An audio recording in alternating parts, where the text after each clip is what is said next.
Mlaleli emakhaya lapho nangu umkhulu futhi uKhokhovula. Lokho ngibhizi njalo ngininikeza ulwazi ngezinto zakomoya. Nanokuthi ningasizakala kanjani inhlanganisela ezisizayo zamathuluzi okusebenza ngokamoya. Nithi imithi, mina ngithi no, imithi namandla umuntu wodwa ngeke ulunge. Amandla akumkhulu ayadingeka. Kulokhu ngizokhuluma ngokuxosha isilwane nemimoya emibi ekhaya.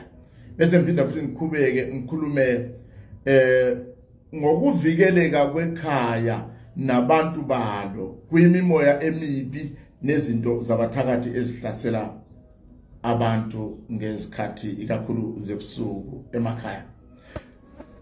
Kune gabhanyana oyikopinyana elingaka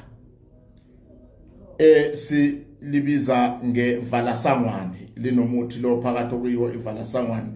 Siyangena nalesihlathi esisibiza ngokuthi ivalasangwane, siyangena lapho kuleyo nhlanganisela. Kodwa inhlonso izobe ikuvala amasango ukuze imimoya emibi nezithunywa zabathakathi, izilwane, imikhovu, otikoloshini ini nale moya abayithumele ebusuku ingakwazi ukungena ekhaya izohlasela abantu. Ihamba nekhendlela lakaKhokhovula esilisungule lapha, nalo elingamanye amathuluzi okulwa nemimoya empilweni yabantu in humanity. Silibiza ngokuthi evening moon candle. Kuyikhandlela elincanyana nje lingaka liphakathi kweglasi eliblue. Evening moon candle alivele lilayithwe lilodwa, liza nokungama sachetnyana okuyimithi okungama powder ovuvuzela kwilangabi mangabe livutha leli candle bese wenza imthandazonyana yakho yokuxosha le mimoya emibi.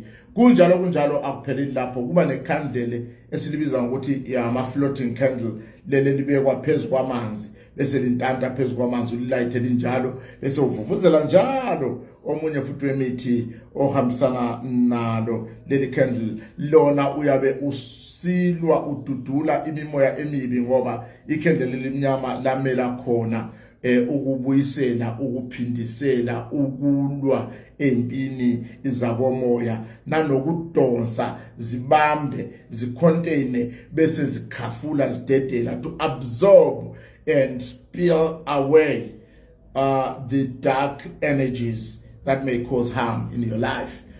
Injalo ke yiyo lenhlanganisela yevalasangwane, ukuxosha imimoya emibi ehlasela abantu ebusuku nokuvikela umuzi nabantu bawo. Ungabethelanga, ungayenzanga lutho. Mase sibethela lapho suka sesikhuluma ngezinto ezinkulu, kodwa okwamanje sikhuluma ngokuvikeleka nje kwekhaya lingangenwa izilwane lezo ukuthi zilala abantu, zibenza ini, uvuka abantu nje benama feeling negative abhedayo, ashoyo ukuthi bekunezivakashi zemimoya emibi zisenza okwaka moya emibi. Khokhovula.